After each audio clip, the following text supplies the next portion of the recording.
Hey there, my friend. Welcome to the first episode of You Are the Magic for 2025, episode 42, and also the final ever episode of You Are the Magic. This is the sweet surrender of the ending. So this morning I was walking to Swallows Bay where I go to swim every morning. And I felt it. I was like, oh, I'm just going to change what I'm listening to into that last episode of You Are the Magic for 2024. Because I wanted to tune back in with it again. And I was there listening to myself, reflecting on 2024. It was just before the winter solstice in that late part of December. And I was talking about a bigger reflection, and we were reflecting with the universe. And as I'm listening to myself, I could hear myself, but what I could hear in a stronger volume, in a channel that was saying, no, no, no, no, no, listen to me, was it's over. It's it, it it's done. And as I walked, I was like, I already knew that. I knew that You Are the Magic as a podcast was going to rebrand. I had different ideas. I already knew that coming into 2025. But what I felt this morning was no, it's an absolute ending. It's not a transformation from one to the next. It's no, no, no, this is finished. And we're going to honor that ending so that we can completely begin again, brand new. That's what I felt this morning. And so then this morning I was like, okay, well, at some point, I'll record that episode. I'll figure out what I want to say for the goodbye. And here I am. It's later that day. The sun has now set. And I could feel it. I was like, no, no, no, you're saying goodbye today. Like the ending is here. And so honor it. And this is one of the things I think I want to first say is there's this honoring of ending that I don't think we're really good at. And partly this comes from my work with magic makers. Partly this comes from my years in grief transformation as a grief guide and also my own journey. Absolutely. Everything's always through the lens of what happened when and how was I feeling. I mean, that happens for us all, right? We see the world through our lens. And I've really learned to honor endings because I've needed to honor some big endings in my life. And I've also been witness to others who want to race forward. All right, the endings happen, right? That's ended, and want to move to the next part. And I think that comes from the excitement of what's coming, but also the uncomfortable feelings of sitting in an ending. Sitting in an ending. There's this beautiful quote, which I wish I had the words for now. I can't remember them. Um, it's by a woman. Her name is Gita.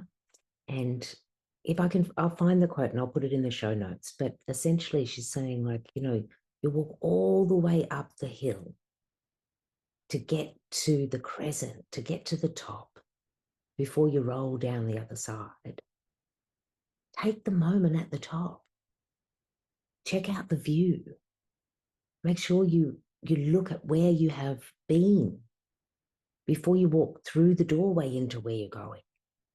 And this quote I put on the back of the pamphlet at my son's burial 12 years ago. And I put it there really for me to be like, Deborah, don't race. Don't race. To stay with the ending. And 2025 is really asking us to stay with what is complete. 2025 energetically is a 9-year, numerology 9. 9 is completion. What are we completing? And if we stay with what we're really completing and reflecting on that and figuring out how we got to where we are, then we get to take all those lessons forward. So we don't need to rush. And we've also got this year of the snake. And the snake is it's wisdom and creativity and, so much transformation with the snake. But the snake teaches, in order to grow, you got to shed your skin.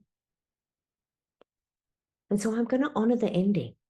And I have a sense of what I want to say, but really, I don't know what I'm going to say. I'm just going to talk as if I'm talking to the podcast. You are the magic. And I'm talking to you, the listeners, and also all the many beautiful, amazing guests and the people who have shared how an episode has touched them or affected them or changed them in the 13 months that You Are the Magic was alive, well, and kicking. So in December last year, when I did that final episode for 2024, it was the 13th month of You Are the Magic. And I guess 13, it's a divine number. It's the divine feminine number, but also 13. When I think about 13, I think of me as a 13-year-old where I was kind of awkward, but I also started to kind of get my groove a little bit. I kind of got into my teenageness. And I think 11 and 12 were more awkward. By 13, I was like, oh, I'm in it now. I'm in it. I had my friends. I was starting to explore. Oh, no, I do like boys. Maybe I'm going to kiss one soon, I hope. Waiting for a whole heap of things that are coming into your life, right? I'm waiting for my first period. I'm waiting to kiss a boy. I'm waiting to have my first sip of alcohol. All of these things, it's all there for me. It's all there for me in the taking. And that's what I felt at the end of 2024. I felt on the inside, wow, there's so much potential here. There's so many places that You Are the Magic could go. And I knew that as we would travel into 2025, that there were changes because I could already feel them on the inside. And I know as an intuitive guide and someone who lives an intuitively inspired life, I'm like, well, I think I know what's going to happen, but actually I've learned now, you never really know what's going to happen. You just got to follow the nudges and the winks along the way and also stay committed to your path and your plan and that's the co-creation, right? But in January, I knew that I wasn't going to be recording any episodes because January was already full. So in January, I started the year with the Magic Makers and we did a 7-day activation of the promise. More than a word, more than a wish. What's the promise you're going to make to yourself? And this is where I think things really started to shift for me. So the promise that I made is I promised to back my brilliance. That was the promise I made because in the 7-day activation, I was guiding all of the women towards what's your 1-sentence promise to yourself? Not your wish for what's going to happen, not your intention or your goal, but how you're going to turn up for yourself. And I promised that I was going to have my own back and not only have my own back, but back my brilliance. I could step into my full brilliance. And by setting that intention powerfully with a community of women, debating over 7 days with me, I really do think I set a really strong intention because now here I am in May and we are 1 month shy of the summer solstice. And I am at the ending of something that I wasn't expecting. I didn't realize this was going to be the final episode. But here we are. And it's got so much to do with backing my brilliance. And then as I'm going to just fast forward, I'm going to do a little bit of a timeline dump so we can see the events because I think it's going to frame what I really want to say. Like January, we started with the promise. Then I rolled into an amazing retreat with women here on the island and we met the first new moon and those promises further activated. Amazing. I rolled from retreat directly into February and the very first summit I ever hosted, the Into Your Intuition Summit, which was amazing. And I'm not exaggerating here. Easy, 5 times the amount of work I was expecting it to be, and also amazing. I would definitely be doing that again. But by the time I got to March, I was burnt out. I had burnt my brilliance so bright. I just went out all guns blazing. I don't want to say all guns blazing. I'm going to change that language. I went out in my full light. I went full shine mode to the point where I lost all of the glow, my friends. Like March was still happening, but it was just me kind of like rolling down the hill. Things were happening around me, and I just needed to lay down a lot. But it was also an amazing reflection time.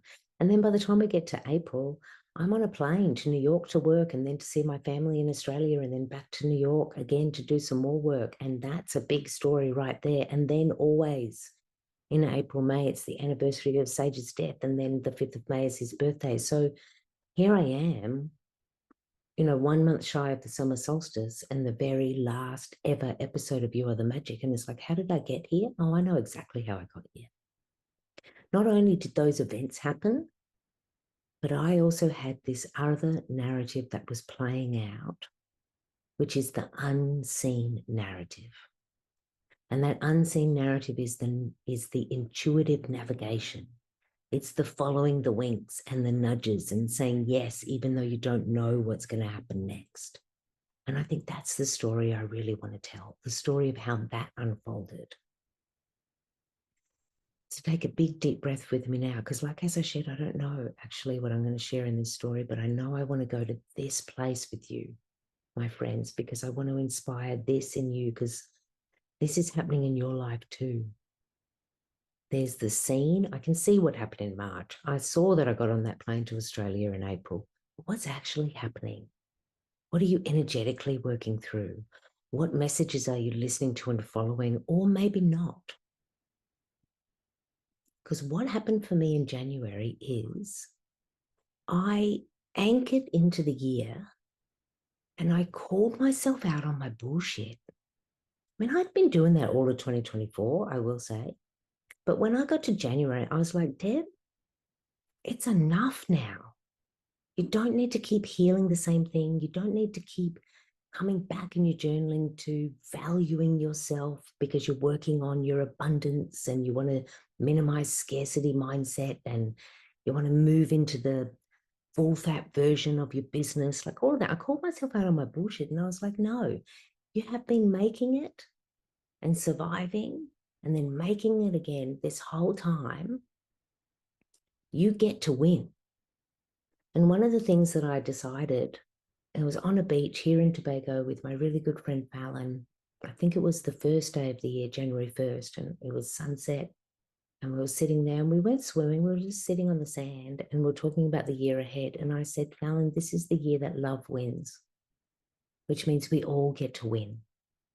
And so I really started this year with just like, hey, I'm going to bring back my brilliance and I'm not going to repeat old patterns. I'm moving to the next story, like fully embodied. And so I did. I slam dunked into the retreat and then the summit. And they're both part of the new story. Like anchoring into this work I want to do here on this island with my husband, with the people who live here, with all the people that we're going to invite here.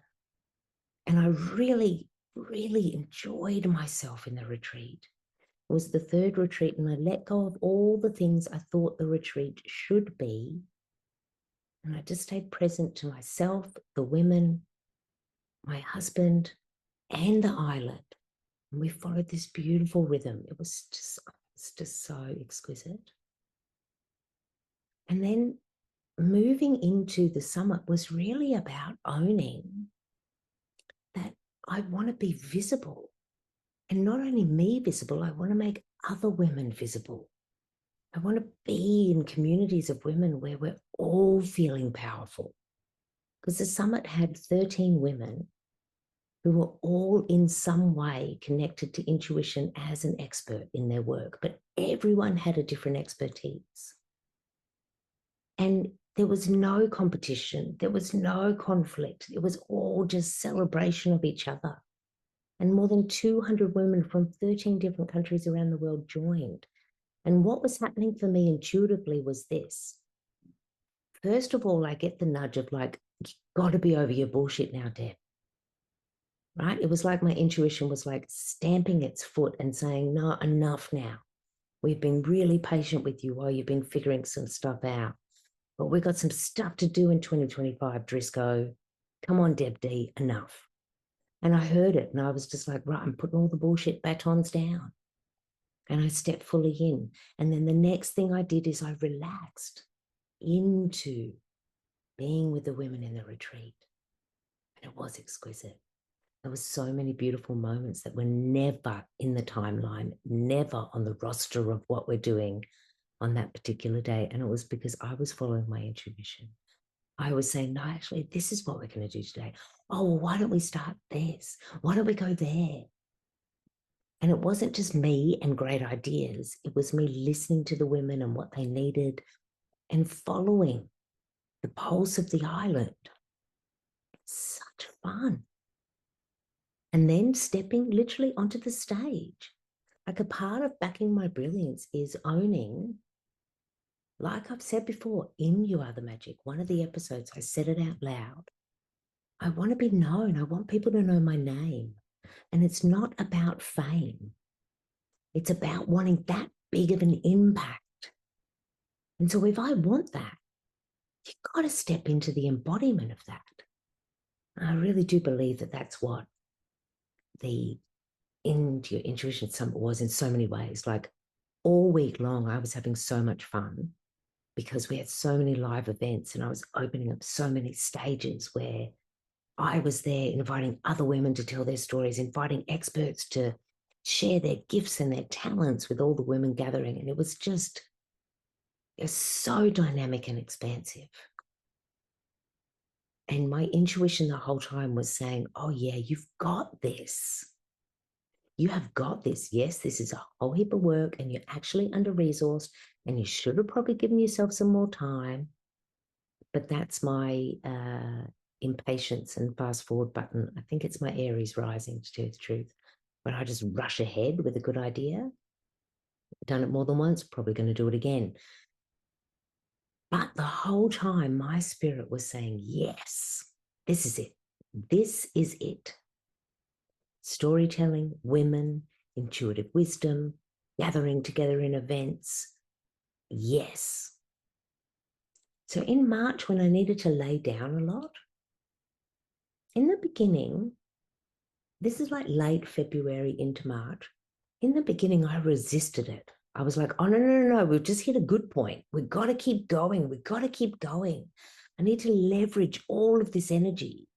And I just kind of put myself into a really twisted knot. And then I was so tired, I couldn't untie the knot. And so that led to a lot of laying down. But when I was laying down, I didn't hear, you're so tired, you did bad. But I wasn't berating myself for burning my light that bright. What I actually heard is, it's okay to rest. Your business is still running. You're still turning up for the members. You're still turning up for your private clients. And in between, you're allowed to lay down because this is important for you now. And I actually really got it, I think, for the first time, that listening to the pause that lingers for a long time.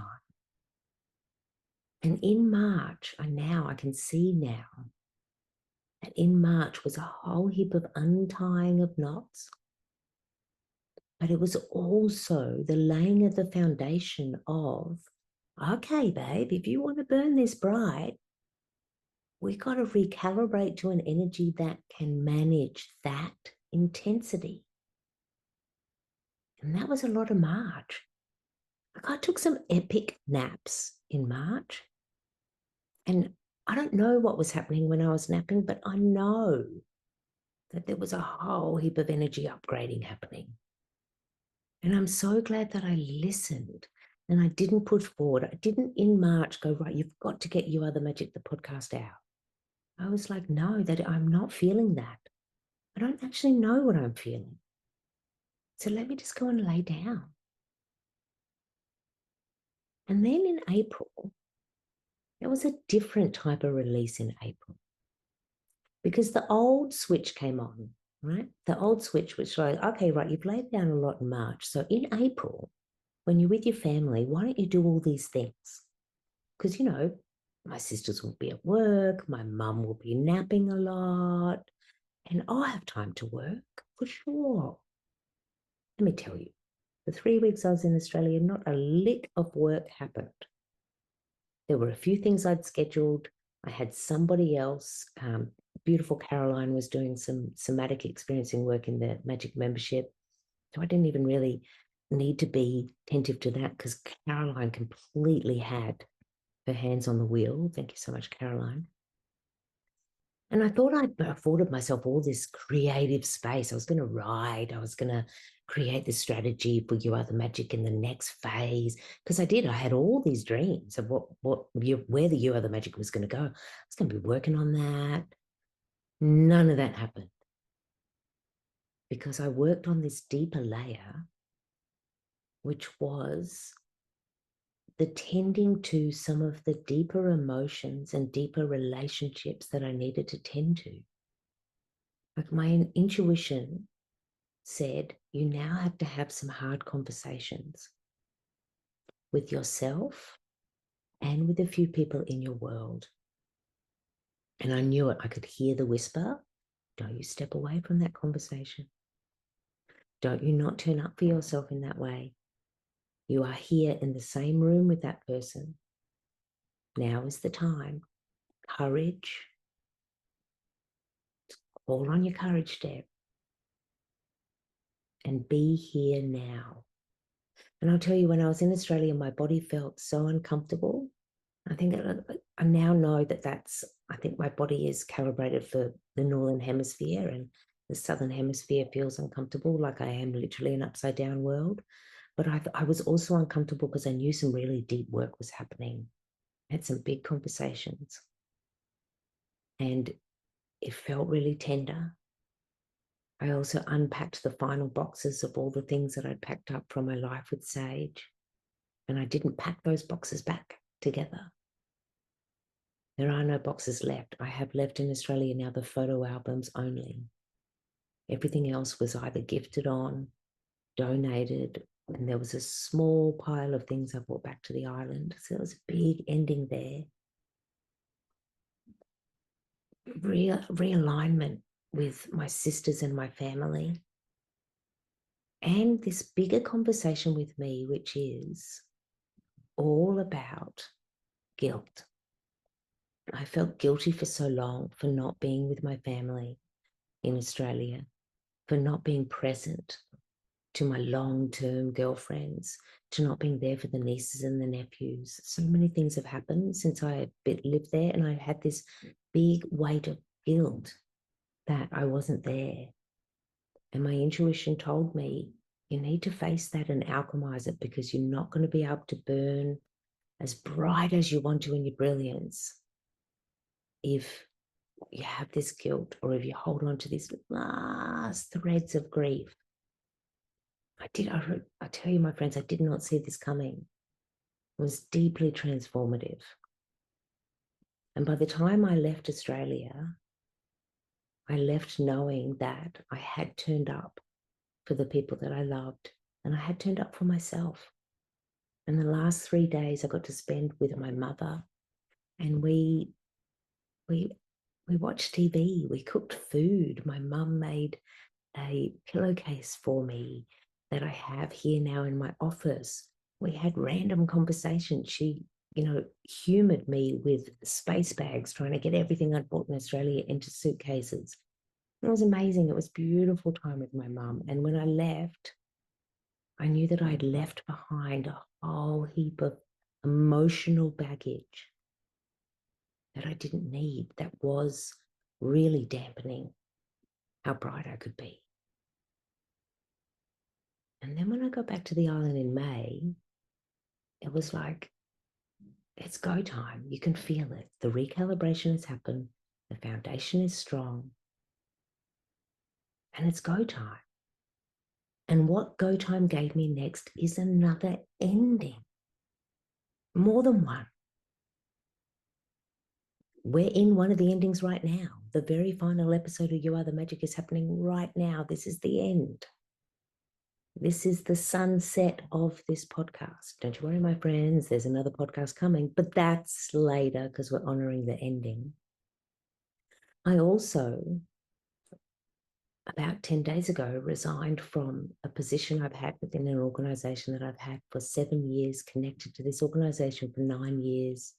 This is Fearless Communicators, the work I've been doing as a public speaking coach and as a storyteller. I officially resigned. And I'd been leaving that role for about 2 or 3 years as I've been building Big Life Magic. But I felt it when I came back to the island. It was like, oh no, it's actually the ending.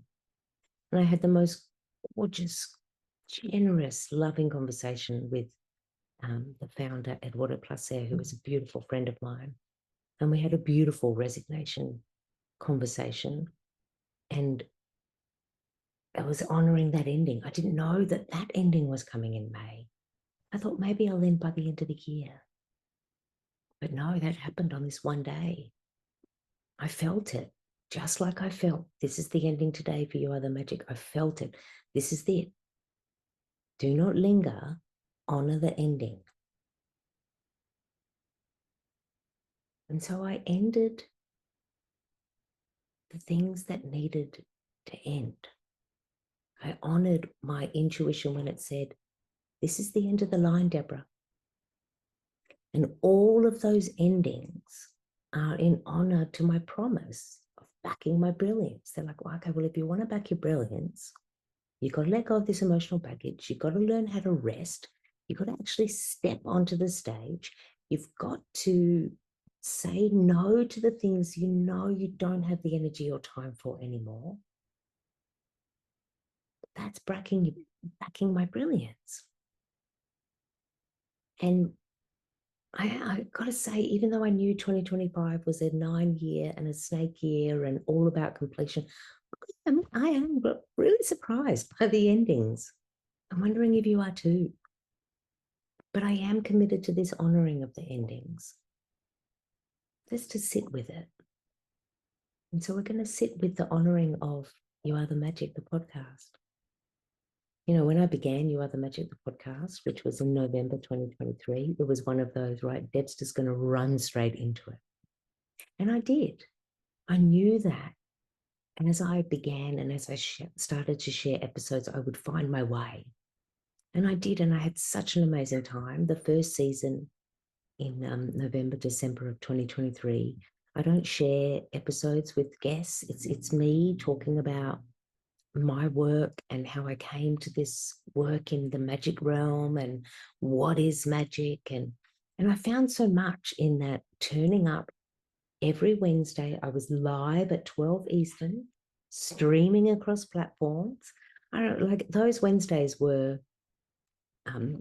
big days, you know, like I'd spend the whole morning in like crafting the episode and then, you know, putting on the lipstick and doing my hair and getting in front of the screen and the lights and sharing in a way that felt really authentic for me. Just was like, yeah, this is what I want to say. This is what I think about this. This is how I feel about this.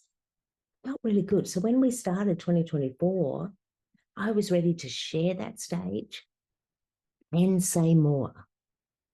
So I just want to first acknowledge and thank You Are the Magic for being a stage that I created, but it created for me the place where I really embodied, say what you want to say, Deb. Say it in the way that you want to say it. Share the stories that have meaning for you because they will have meaning for others. So thank you, You Are the Magic, for creating that space for me. I want to also thank You Are the Magic for its place where it's been able to honor so many people. I've had some amazing guests, such fun. And in the beginning, it was creative companions. It was Haley, it was Tammy. It was like people who I'd been at work with in the magic realm, in the creative realm. They came on first as guests, and then so I felt safe with them because I'd created with them before. And then it was obvious. It was like, oh, this is a dynamic place. Like, yeah, you love stepping onto the stage, but it's such fun when you're there with another woman who has her own amazing stories. Like, There are so many amazing women who have shared time with me and with you in You Are the Magic. And I can't honor them all now because I don't have the list in front of me. But I am just closing my eyes as I'm recording this, and I'm seeing faces come into view with all of the amazing stories and moments and lessons. And I thank every single woman who has said yes to my invitation to being a guest on the You Are the Magic podcast. You were not only a guest, you were a gift to me and to the audience.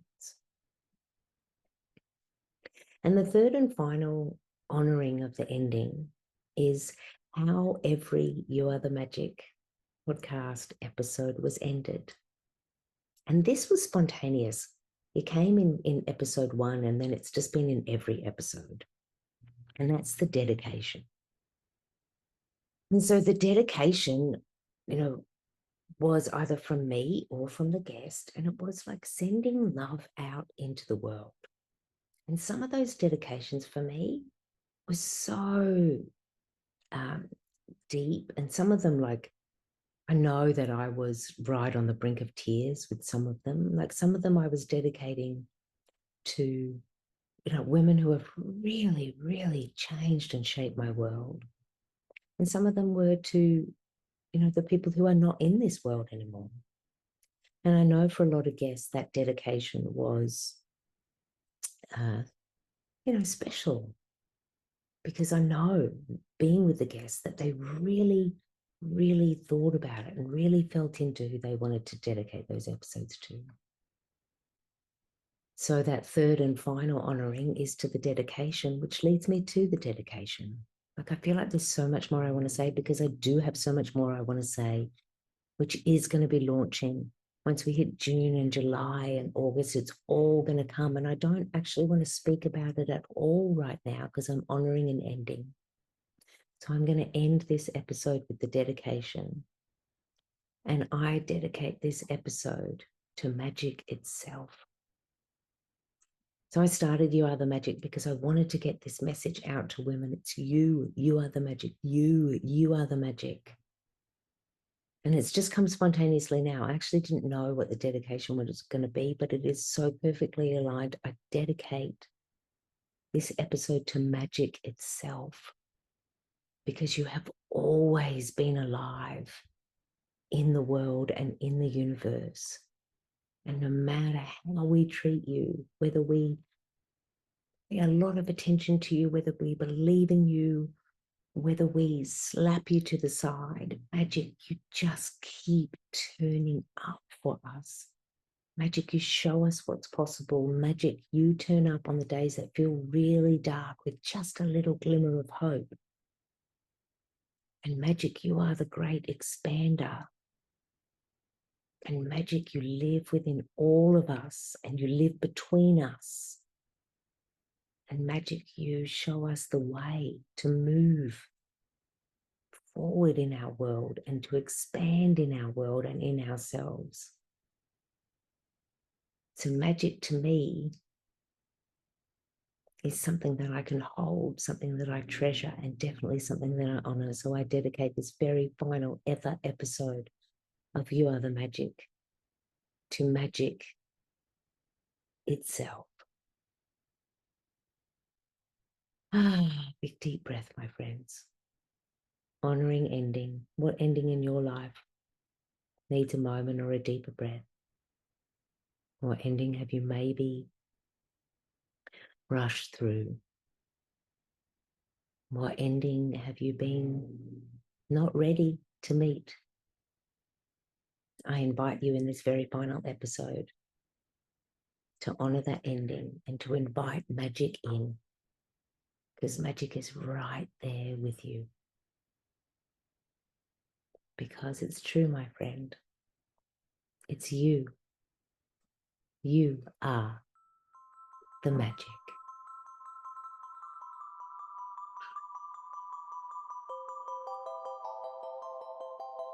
Thank you for spending time with me in this ending and honoring this ending. And now that we have done that, I I'm so excited to tell you that this ending leads to a brand new beginning. I will be coming back soon with a new podcast, but the first move I'm making is I want to speak directly to you about what is happening. So the new podcast coming is going to be a private podcast, and it's going to be you and me having a conversation, sharing some time in the becoming of her. See, my work has evolved from Big Life Magic into Be Her. Yeah, it's big news, my friends. In June of 2025, Big Life Magic will sunset. We will honor Big Life Magic in June and allow the sunset. For Big Life Magic began when I was working through my big life loss. I was working through the death of my son, Sage.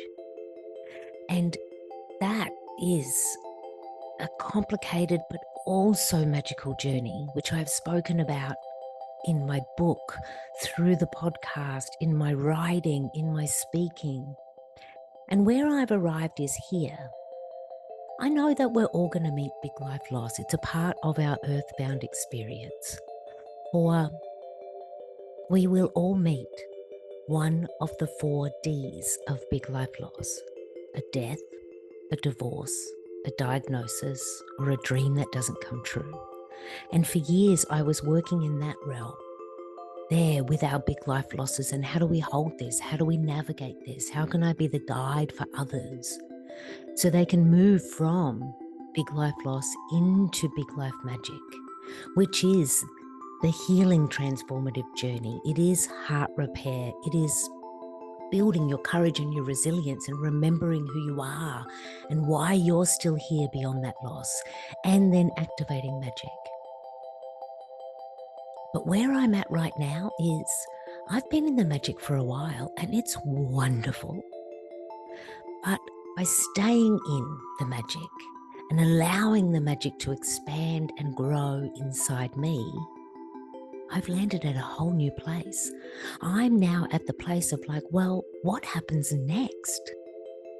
And what happens next, my friends, is this. You get to be her.